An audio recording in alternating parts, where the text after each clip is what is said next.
So the hard truth, if you're not quite getting the results that you think you should be getting from your leadership, maybe it's not quite your people. Maybe it's your leadership style. That's something we need to look at today.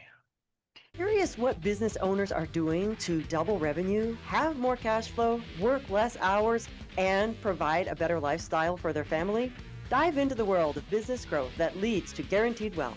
Your hosts, Dr. Laura Shwaluk and Jerry Kezhaya. Grow and get answers to your business and investment questions that provide clarity, move you forward, and inspire you to reach your goals. Thank you for joining us on this edition of the Business Builders Intensive. My name is Dr. Laura Shwaluk, and my co-host is Jerry Kezhaya. We are thrilled to have an expert with us today. Dr. Jacqueline Campbell is joining us, and her company is called Vision Expansio. And so, Dr. Campbell, could you just tell us a little about yourself and how did you get into helping people with leadership? Absolutely. And thank you so much for having me as a guest today. I'm really honored to be able to have this time with you guys. I actually moved from the military. I did 6 years overseas in the Marine Corps and had a lot of, good and bad, but either way, it gives you lots of lessons, that kind of leadership. But I was also very feminine, internally, I was very feminine, but externally, I was very masculine because of my environment. Mm-hmm. So to be more in alignment with myself, I moved into the mental health field. I also took all kinds of psychology courses that they were just very intriguing. And I realized, well, I have a lot of problems. Maybe I should go work on them. Going into therapy, looking at my family dynamics with my husband and my kids, and then of course my childhood traumas. I had to work through a lot of that. And then in the mental health field, I started seeing that there was this huge projection going on with most people. Like a lot of the times we see that there's things going wrong. We are disappointed with our circumstances, but we haven't done the inner work. And so we just assume that it's the people around us, it's the circumstances around us. And so after I worked with individuals for 15 years, I was the therapist for trauma. So I focused on neuroscience. And when somebody develops past their trauma, they've worked on a lot of their wounds, accountability immediately comes in as if it's the next stage of development. So if somebody only works on the victim wounds, they can't effectively take accountability. So when I would continue working with them, eventually it wasn't that all these people are doing this to me and, I have all these wounds, these people have harmed me. It's more like, oh my God, I'm harming people. And so that accountability mirror, it has to eventually turn so people can be in leadership. That's why I left the mental health field and came into leadership development. Beautiful. Fantastic. So it's kind of like taking responsibility for every aspect of our life, including our leadership abilities and how it works. Yeah. Absolutely. And dealing with our own trauma, especially childhood trauma, is a fascinating field. We've gone through our share of healing ourselves, and it's been an amazing process. We've learned a long time ago. You've heard hurt people hurt people. Mm-hmm. Well, we like to stretch that a little further and a little differently and say also healed people heal people. I love that. Right? Yes, because, mirroring each other, but also model behavior. So we naturally absorb just by being around people. Yes. And we found in our own clients, in our own travels, in our own trauma healing, that the more we get to heal us, the more we're also able to help others to heal. And it's an amazing experience, as you know. I completely agree. Yeah. So taking it a level deeper, like we're just jumping in deep diving right from the get-go here. There are times when in our healing, we get to a certain point and we heal trauma. We no longer blame. We forgive, not necessarily forget. We have had the opportunity to take accountability and look at ourselves, and then to also see the results that we have in our life. And this is also related to the hard truth, because if there are results that are happening, and it doesn't matter whether it's in your business, your marriage, your relationships with your children, other people, relationship with yourself, it's what are you consistently doing or consistently not doing. And so I'd like to ask you, is there something that people maybe don't even know that they don't even know regarding leadership and regarding what they can do to start on that path? That's a beautiful question, because what you said, what if people don't even know that they don't even know, right? No way you can solve that if you don't know, if you can't see it. So a trick, and this is, every human in the entire world does this, and we often don't even realize it. If you are having difficulties externally to your life, and there's a theme of it, when you get upset, use that as a mirror. Everything is a mirror to what's happening internally. So before you address that situation, and I know that's hard, we want to jump, and try to make sure that we clean up the mess or fix the problem, or solve the relationship or get clarity, whatever the solution would be, but it's not going to be effective. It's just going to jump somewhere else, or it's going to keep repeating in that same place until you go within. And then healing whatever that is. For example, if I'm working with somebody and this person is just irritating me, they never take accountability, they're always playing victim, like they won't work hard, or whatever the case, right? Instead of even thinking that it's them, if I check myself and say, well, am I playing victim? Where am I playing victim?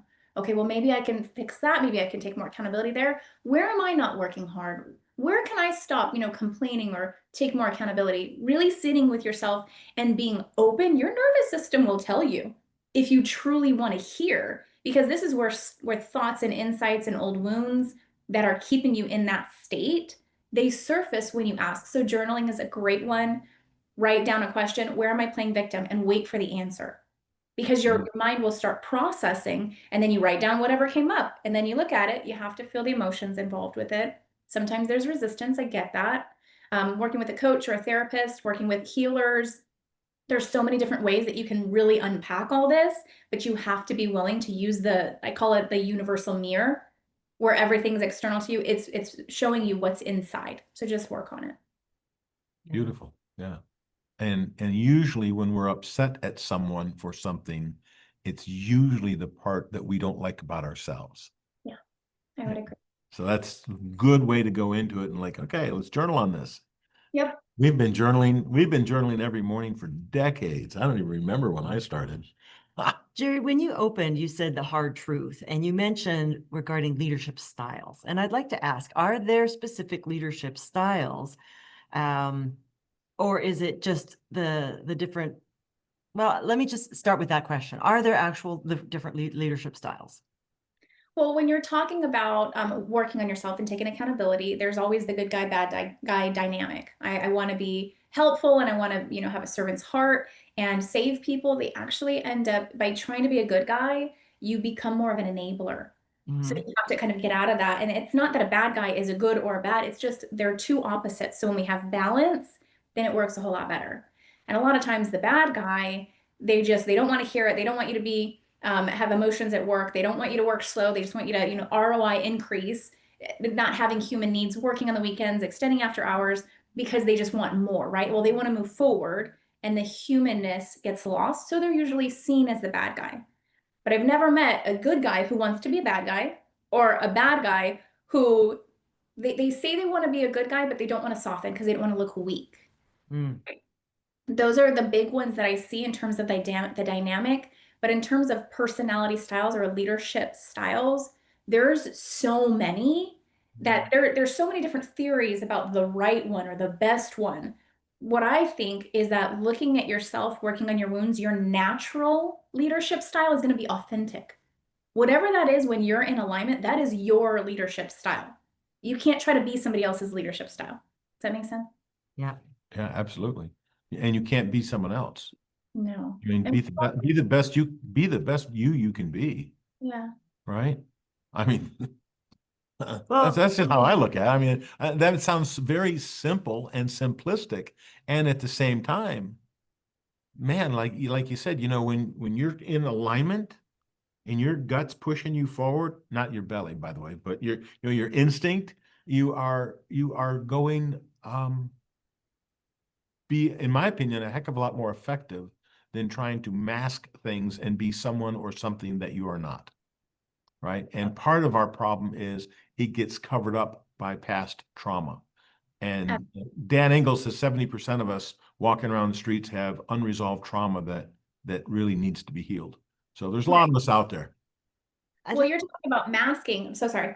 When you're talking about masking, usually it's because they haven't done the deeper work. So they have to wear the mask because they don't know who they are.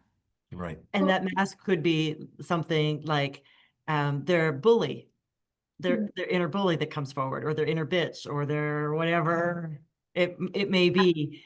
That taskmaster that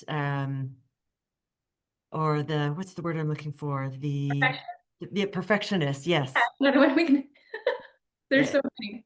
Oh my God, there's so many. And perfection is really the Achilles heel of production. Because if you're waiting for perfection, it'll never get produced. You'll never get it done. 80% is usually good enough, I've found over the many years I've been out in the leadership world. I mean, even your team, I believe that even your team, while they expect good things out of their leader, they also appreciate the fact, you know what, I'm human too. Right. I mean, come on, you can't hold me to a standard you are unwilling to hold yourself to. Yeah, completely agree. So tell us, how is it that you work with people? If someone wanted to improve their leadership skills and heal trauma, because I'm thinking that's more of what you really focus on, how do they go about getting started? Well, that's another great question, because there's so many different coaches and training, and there's different modalities out there as well.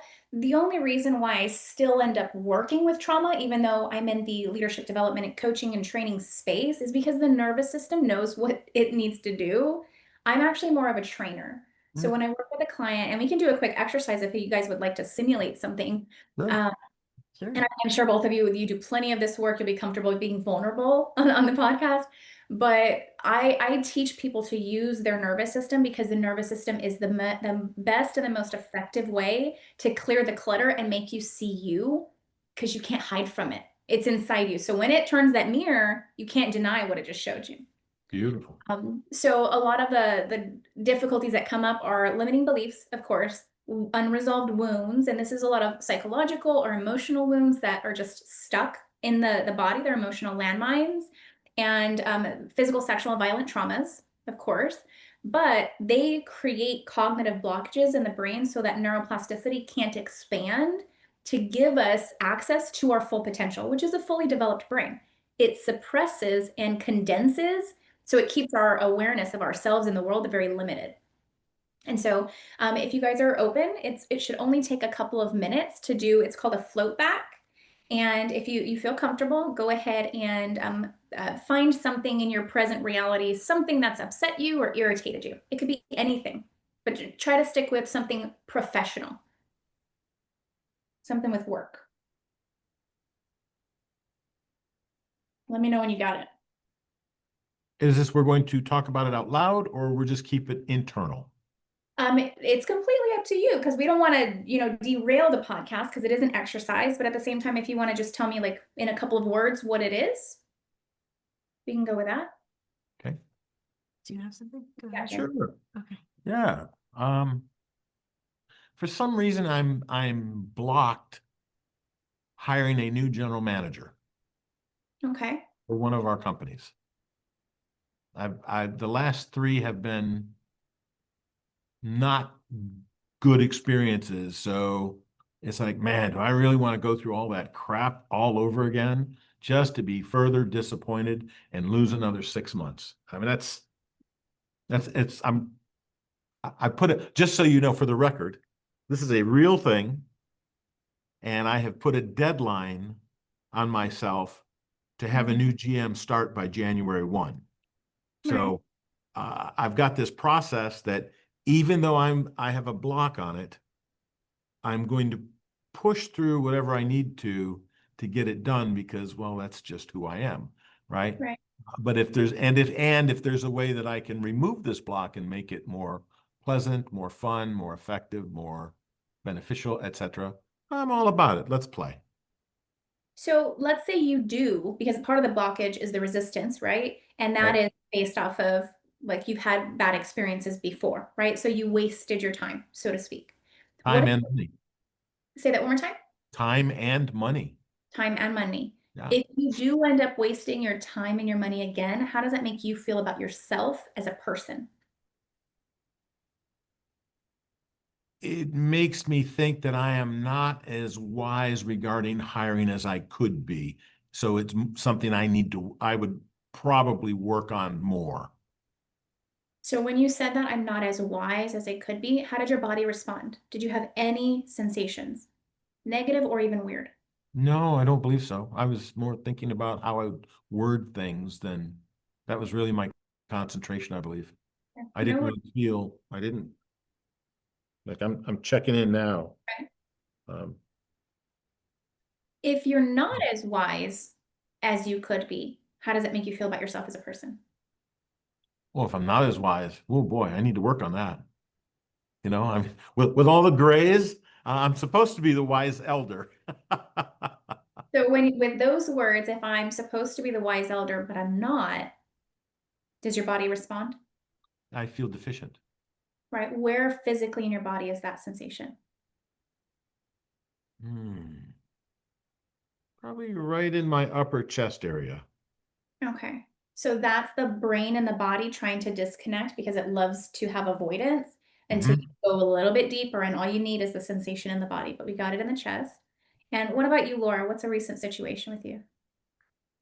I'm trying to think of one in relation to business. I think partly, okay, so here's one. In frustration, I've invited some people to come to a meet and connect event that we are hosting coming up. And I've sent out the invitations, the emails and text messages, and I haven't heard back from anyone. So it's like, gosh, did they even receive it? How does that make you feel about yourself if they did receive it but haven't responded? If they received it and haven't responded, then I would just think, well, maybe they're busy or they're not available, or, you know, Right. that's not a big deal. So then what's frustrating about it? What's frustrating is that I haven't received a reply back of yes or no. Right? Not a trick Maybe, question, I promise. yeah, But maybe I need to say, hey, please RSVP or please reply to right, be clearer. right. But and this is not a trick question at all, but if they just don't respond, if you don't get clarity, how does it make you feel about yourself as a person?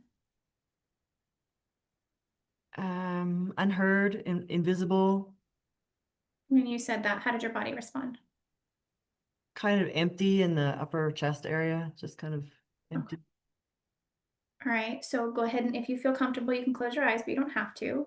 And both of you guys go into your body and notice the statement. Jerry, we had talked about yours being I'm not wise or I'm deficient, and it was in your chest. And Laura, yours is I'm invisible, again in your chest. Now go ahead and hold the statement with the sensation in your body and scan back to the very first time in your life you ever remember feeling just like this. And let me know when you have a memory.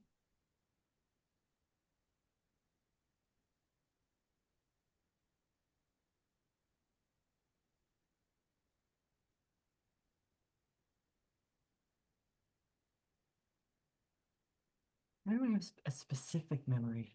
It's more Yeah. like a group of a pattern. It actually might help if you put your eyes down because when we look up, our nervous system is in avoidance. Oh, okay. It's like secretly blocking you. Hmm.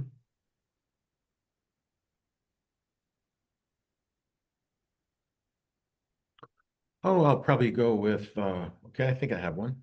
All right, Jerry, go ahead and open up your eyes. Yes, ma'am. Memory came up.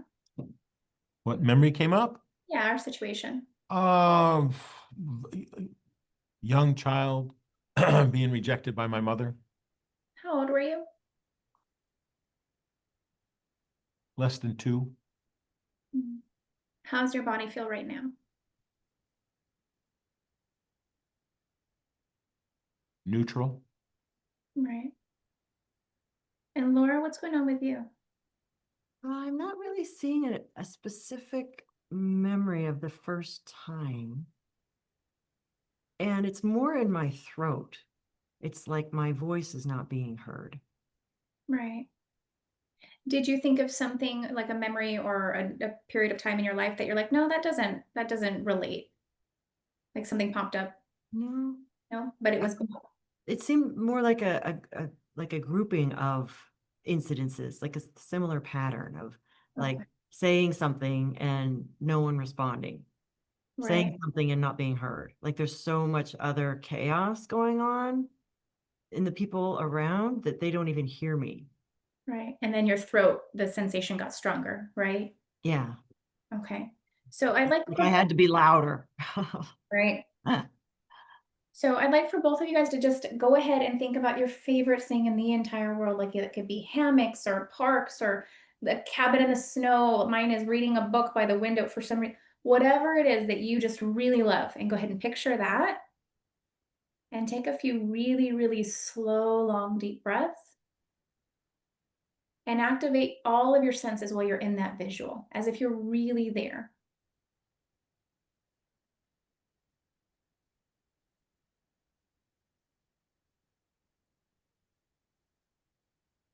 All right, how do you guys feel right now? I feel really good. Pretty whole and complete. Good, perfect. Okay, so this is what the nervous system does. It tries to avoid because it's so scared of going really, really deep. So whenever there might be a chance that it could touch it, unless you hold your nervous system accountable and say, hey, we're going there, so show me what I need to work on, then it will open up the floodgates. So when I work with somebody, we always do the float back. It's always from some kind of professional issue, frustration, blockage, whatever. And then when we use the nervous system to guide us, it shows us either what's blocked or what we have access to, which would help us resolve that. So then we work through letting the nervous system with pointing our eyes in specific places.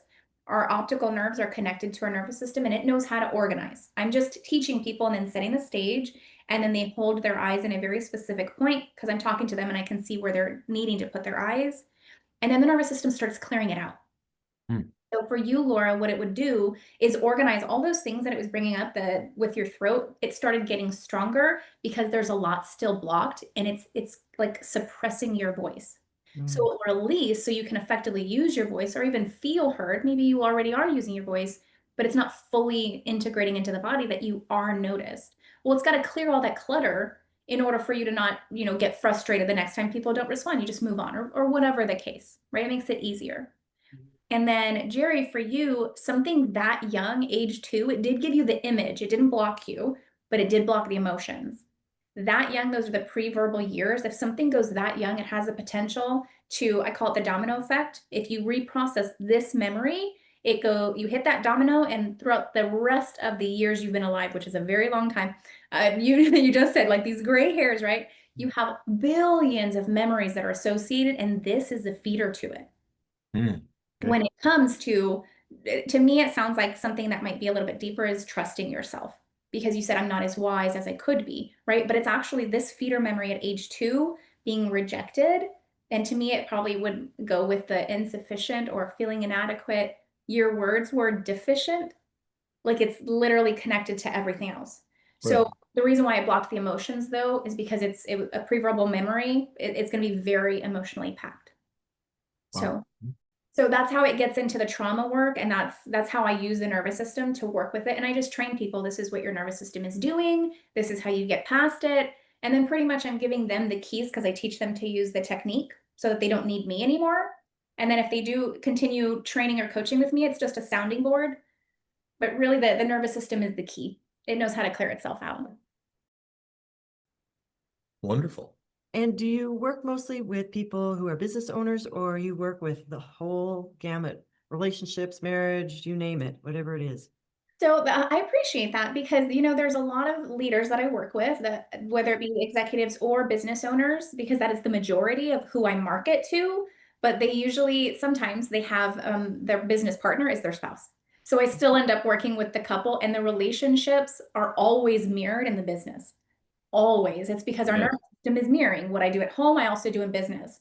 No matter how much we would love to have the two separate, our nervous system is the same, right? So it's mirroring. And yes, I work with couples, mostly business owners. If I work with somebody who's more of a director level, it's usually because the business owner has worked with me and they hire me to help this director level or new executive with the transition. what's the best way for people to reach you? How do they reach out to you to ask more questions? Thank you. So they can go to my website, Dr. Jacqueline Campbell. That's DrJacqueline. Campbell is Campbell, or LinkedIn. I'm under Dr. Jacqueline Campbell, ND, LPCS. Awesome. And it's JacquelineCampbell.com, .org, .com. I'm sorry, I didn't say that. And we have noticed with our coaching clients that when they're having issues with their business, they're also having issues with their marriage. And one of the things that one of our clients said is, from now on, I'm only going to be working with coaches or mentors that have good marriages, because I need that part of my life worked on as well. And I thought, wow, that's really, I've not heard that as a criteria for a coach or not, but I thought that was very interesting. And they like working with us because Laura and I have been together almost 30 years, and wow, I don't know how it happens, but it seems like every year gets better. So I'm sorry, Laura. all the work we do on ourselves. Exactly what I was going to say. yeah, we apply what we teach. So Me as well. I really couldn't do this work if I didn't use my own techniques, especially in business. yeah, totally agree. And we've learned that it translates into, as I said, into couples work and just life, really. How does someone know that they're ready to work with you? Like maybe they're avoiding, or maybe they're not ready to give up blaming, or maybe they think, oh, that's just a bunch of crap. Right. Give me some tactical things, man. That's too woo-woo. You can't close your eyes and think about something and have all that shit go away. Come on, what are you talking about? That makes perfect sense, because it's not for everybody. Some people just want to chase the ROI and they want to make their millions, and that's good enough for them. And they have people working for them and with them that also want that. That is perfectly fine. This is not for them. This is for the business owner or leader who really wants peak performance with emotional intelligence. That's the name of my program. And that's actually because it's both sides of the brain. We want balanced people who are in alignment, and you will gain alignment if you already want both of these things. The techniques will work wonderfully for you. However, there's two specific, right? There's the caveat. There's two specific types of individuals who it won't work for very well. It will be a lot of very, very hard work, and they are probably not ready. Because we're biologically designed in specific ways, men and women. Women who also are very passive and have a lot of victim mindset, usually high rates of depression, because they haven't gotten a little bit more connectivity to the left hemisphere, which is more action oriented, more emotionally contained. They have so much work to do. It's because their symptoms, their traumas and experiences, and them are all working against them. So they have to, if they want to do this type of work and make it effective, they have to put themselves in high pace environments to really build that resilience. They have to want to do that. It's going to be very hard though, but it can be done. The other type of individual, because men are predisposed more, and I didn't say this before, that type of woman, biologically, we're right hemisphered. So that's why our biology is working against us when we have that kind of personality. For men who are more predisposed to the left hemisphere of the brain, right? If they are very narcissistic, they don't take accountability, they don't feel their emotions, and they don't want to, again, it's just two opposite sides of the spectrum. But if a man is highly sensitive, which is the opposite, right? And a woman is highly dominant, very masculine and assertive, they both balance really, really well. And it actually works very fast in comparison to other types of personalities. So if you have a man who's hard left brain, yep, or a woman who's hard right brain, this technique will not be as effective. Correct. Not because it's not effective, it's because they have so much work to do. It will take a good long time because they're actually working against themselves, and their nervous system isn't primed for it. What I do see though, actually, this is a caveat for them that actually works. When a woman who is like this, right, let's say she loses her job, she gets a divorce, or her spouse leaves her or something like that, and she has no choice but to figure it out, she's naturally going to be thrown like a slingshot. I call them a pendulum swing, where you swing to the opposite side, and she has to figure it out. She Yeah. can still balance because now life has given her no choice. And unfortunately, for men who are very left brain, it's when they retire and they fall into a depression, or a physical disability that all of a sudden makes them powerless because they lose their capability. And the big one that I usually see is when their spouse leaves them and they have no idea why. Now, all of the emotions that they've pent up, they have no idea what to do with them, and they come running for help to find out how to manage it. Those two types of situations, again, life gave you no choice but to work on yourself. The nervous system will work with them easier that way. You know, you talk about the people that they just want to earn their millions and don't do the real work, what I refer to as the real work. I will tell you, it's a very lonely place to be sitting at your desk counting your money by yourself. It is. It's a terrible, I promise, whoever's listening to this, if this is your MO, please save yourself from the drama later on. Okay. Right. In addition to this, what you'll find, especially the people that think they have to work 6, 7, 12 days a week, and they can never take vacation, and they can never do anything fun, never go out to dinner because I have to save all this money so that blah, blah, blah, the story that goes on in their head. I've found that those folks, by the time they get out of the workforce and they get into retirement, something happens to them and they get scammed out of all of their money. And they are forced to go back to work because the subconscious mind is programmed that what they know to be normal is nothing but work, work, work, work, work, work, work. And there's no fun involved. And that, by the way, in the 5 principles that we teach, the number 5th one is fun. Go figure that, right? Because It should be. it has to be, right? We work on faith, we work on finance, we work on family, we work on fitness, and we work on fun. Those are our 5 columns that we push pretty hard. And we've seen too many times where people that didn't want to add the fun part or take the time off to do things with family, whatever, by the time they get older, they get put back into the position where now they have to work full time again. And these are the people you'll see at greeters at Walmart and all these other places wondering, why is this person who's 75 or 80 years old working here?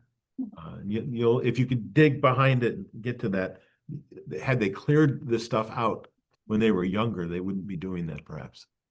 Absolutely.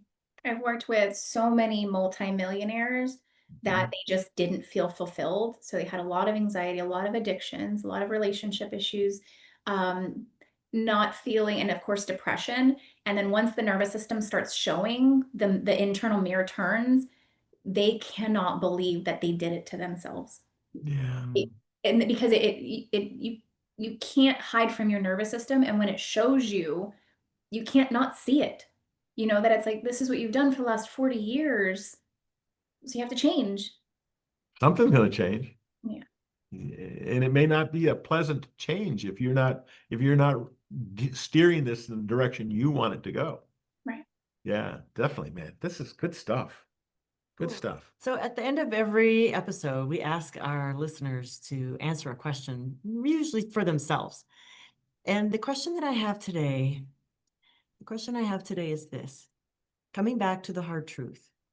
If the results of leadership in your organization, first of all, is it going in the direction that you want? Are you getting the results from your employees that you want, or are you frustrated with your employees? If you are frustrated, then is it time for you to admit that maybe the problem is you? If it is, then here's the solution. Please reach out to Dr. Jacqueline Campbell, JacquelineCampbell.com. I got that right, correct? Yes, ma'am. Yes. And just start a conversation. Find out, okay, tell me more. You don't have to dive in and do something right away, but at least start the conversation so that you can not only be a better you, a better leader, have a better business, have a better life. So be honest with yourself in asking that question. Maybe the problem is you. And if it is, please reach out. Absolutely, because it can turn around. That's beautiful. And we can turn around easily and quickly most Yeah. of the time. When the nervous system drives, it wants to go in that trajectory. Of course. This is not a 5 or 10-year project to get taken care of, man. So how, like, is it somebody comes in where, well, I guess you might do it via Zoom, but Right. I am global. Yep. a number of, like, what's the average number of sessions that a person may have with you? So it depends on how much integration they need for how much they would need to process. However, I always do the first 12 sessions one-on-one. We do them back-to-back once a week for 3 months. And by that time, we've gotten a lot of blockages cleared out. They've gotten an understanding of how their nervous system was working and how to work with the technique that I teach them how to use. But then technically, they don't need me. I'm the trainer. I teach them how to use their nervous system and my technique. And so any sessions that they have after that, if they want to keep doing integration with me weekly, we can discuss that. Usually what I recommend, because I don't want people to be dependent on me, I really want them to be dependent on the nervous system. You guys, it's so much smarter than me. I'm still human and I still use the technique. So usually I recommend monthly integration sessions, and every single week after that, they're still using the technique. Beautiful. Can you give us an example of someone who came in and then after working with you for the 3 months, a change that maybe not necessarily happened with them as an individual, but you can share that too, but with their business or with their leadership? So what happened? What ROI did they get? Right, because ROI is so much more than money. However, the money did increase. And I was working with a gentleman. He had 14 people on his staff, and he actually came in because he didn't know what to do with himself. He was he was drinking more, but the biggest complaint was he couldn't sleep anymore, and he just needed to stay busy. And he realized that that was starting to build up, and that was affecting his performance at work. So he came in. We started working together for a few months. And immediately he could tell that he started seeing himself differently. And he came and told me, he's like, I'm actually working slower, but I'm making more progress. And he's like, my staff is telling me that I'm more attentive to them. I didn't do it on purpose, but he said, I'm because I'm moving slower, it makes sense that I would pay more attention to them when they talk. He's like, I didn't expect to get that. So not only did he improve, of course, sleep improved and his performance and overall ROI, but he didn't realize it would improve the relationships with his staff. And he did end up healing by default because our nervous system works personally and professionally. It doesn't have a bias towards one or the other. It all comes up. But he did end up recovering from the loss of his relationship. And he did have to take a lot of accountability. He took advantage, not in the worst ways, right? There was no abuse or anything, but he was not emotionally present his whole 20 years of marriage. Wow. Yeah. Wow. So he actually got into a healthy relationship several months later and actually told me. She was wonderful. It was a mutual relationship, and he was a giver and a taker. And so it just worked out. Beautiful. Yeah. That's awesome. Everyone should do this. I think everybody. But I'm biased. Yeah, right. Of course. That's fine. Well, but the results speak for themselves. Yeah. And that's really what it boils down to. The results speak for themselves. So I think I'd love to see them talking about this more in schools or in church or wherever it is that people meet. Can you imagine if we could get even 20% of America to do this kind of work? What a shift that would be in the consciousness of the planet.